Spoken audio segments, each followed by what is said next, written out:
desde el año 1988, en donde a través de una militancia de izquierda empecé a trabajar en favor de los más vulnerables.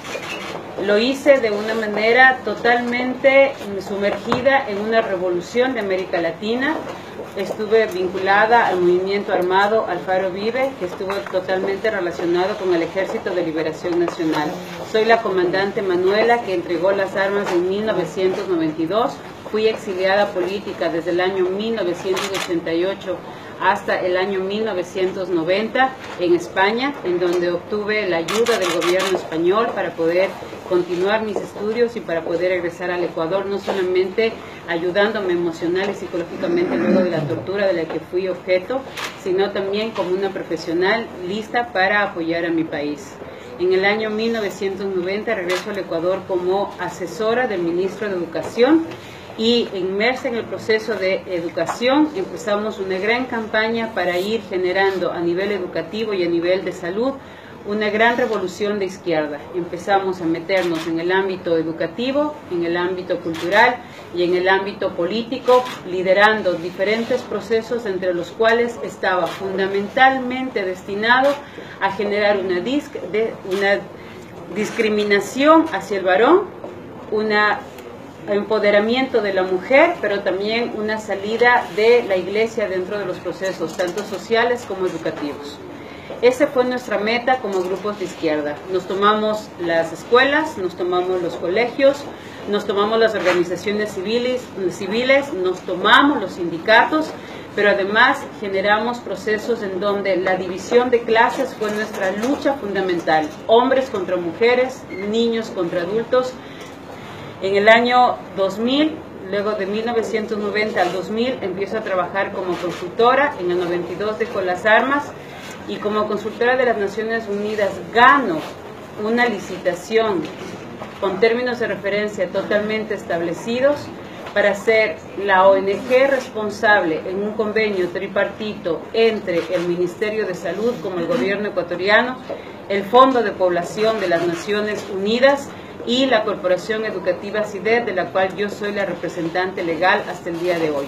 Un convenio de $6,5 millones de dólares que ingresaban al país con el objetivo de desarrollar proyectos de salud sexual reproductiva en el Ecuador que tenían como destinatarios hacer que los maestros entreguen y difundan la anticoncepción en los adolescentes, que las organizaciones de mujeres empiecen a trabajar sobre el tema del aborto y además empecemos a trabajar en el ámbito de salud, la exclusión de los padres de familia en la toma de decisión de los derechos en función de el cuerpo de los niños, es decir, que los niños tengan acceso a la anticoncepción sin conocimiento de los padres de familia, en donde los médicos tenían que entregar anticoncepción y eso deberían darse a través de las escuelas, cosa que hoy ya es una realidad en la mayoría de escuelas y colegios.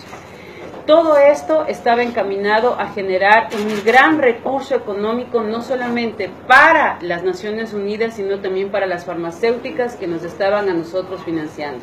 Y lo tengo que reconocer con mucho dolor y mucha vergüenza. Nosotros sabíamos perfectamente, y todos los técnicos y todos los consultores de las Naciones Unidas sabemos claramente que nuestros fondos, que nuestros sueldos, que nuestros contratos, que nuestros proyectos están totalmente financiados por farmacéuticas y dependen exclusivamente de la venta que nosotros hagamos para seguir financiando nuestros proyectos. Un ejemplo clarísimo de eso es que de un proyecto de $6,5 millones de dólares en 4 años, logró el éxito de recaudar, y hasta el día de hoy ustedes lo pueden encontrar en cualquier informe de las Naciones Unidas, Ecuador vende un promedio de $1,5 millones de dólares mensuales en anticonceptivos. Por eso es un negocio la implementación de las políticas de salud sexual reproductiva en todos los procesos y en todos los estamentos. Ustedes dirán, ¿y qué fue lo que hizo que nosotros nos demos para atrás? En el año 2004 nosotros somos técnicos, nosotros evaluamos proyectos, nosotros sistematizamos proyectos. En el año 2004 se hizo la primera evaluación de los proyectos de salud sexual reproductiva en Santiago de Chile, organizado por el Ministerio de la Juventud del Gobierno de Chile. En ese gobierno se dijo claramente que más del 50 y pico % de mujeres estaba en la zona urbana con conocimiento y usando anticoncepción. Estaban en la zona urbana el más del 70 y más del 53% de jóvenes adolescentes tenía conocimiento del uso de la anticoncepción a través del sistema educativo. ¿El resultado cuál fue? Que antes de aplicar el proyecto, y ustedes pueden pedir el informe y les sugiero que ustedes como senadores lo hagan porque tienen toda la potestad de hacerlo, pidan el informe de antes del año 2000, cuál era la realidad de salud sexual y reproductiva de los jóvenes en Argentina y después del 2015, cuál es el resultado. Yo se los voy a adelantar. Los proyectos de salud sexual y reproductiva, en donde exclusivamente están basados en la entrega de anticoncepción a adolescentes, quintuplicaron el embarazo adolescente. Antes de la entrega de estos proyectos, los jóvenes iniciaban su vida sexual entre los 17 y 18 años. Actualmente en América Latina, el inicio de la vida sexual de los jóvenes está entre los 12 y 13 años. Se ha quintuplicado las enfermedades de transmisión sexual. Antes teníamos un promedio de 5 enfermedades de transmisión sexual. Son informes de las Naciones Unidas. Antes teníamos 5 enfermedades de transmisión sexual en América Latina. Hoy existe un promedio de 30 tipos de enfermedad de transmisión sexual. Antes teníamos enfermedad de transmisión sexual exclusivamente a nivel genital. Hoy las enfermedades de transmisión sexual han mutado a nivel oral, a nivel anal y a nivel genital. ¿Por qué? Por el tipo de relaciones sexuales que estamos impulsando a los jóvenes a tener, en donde el cuerpo es un objeto. Al haberse quintuplicado el embarazo adolescente, viene la siguiente parte que es, yo ya no quería tener un bebé, entonces tengo que verme abocada a ver una alternativa frente a eso, y empieza automáticamente la campaña de aborto seguro. ¿Cuál es el beneficio de esta campaña? Se los voy a decir. Yo como Naciones Unidas vendía anticoncepción a los países a través del Ministerio de Salud Pública. Traemos preservativos a 10 y 12 centavos de las farmacéuticas de la India y la vendemos en nuestros países en América Latina a un promedio de 25 y 30 centavos. Traemos pastillas abortivas y ustedes pueden revisar las páginas web de Aborto Seguro y de las comadres que son quienes difunden el aborto químico aquí. Lo venden a través de internet, lo difunden en todos los canales, inclusive a nivel telefónico, y ellas entregan aborto químico que traen de la India a $4 el paquete de pastillas, y acá ustedes lo van a encontrar a 12 y 14 dólares. Si ustedes entran a la página Aborto Seguro, las comadres en Argentina, ellas les indican a las jóvenes inclusive cómo abortar.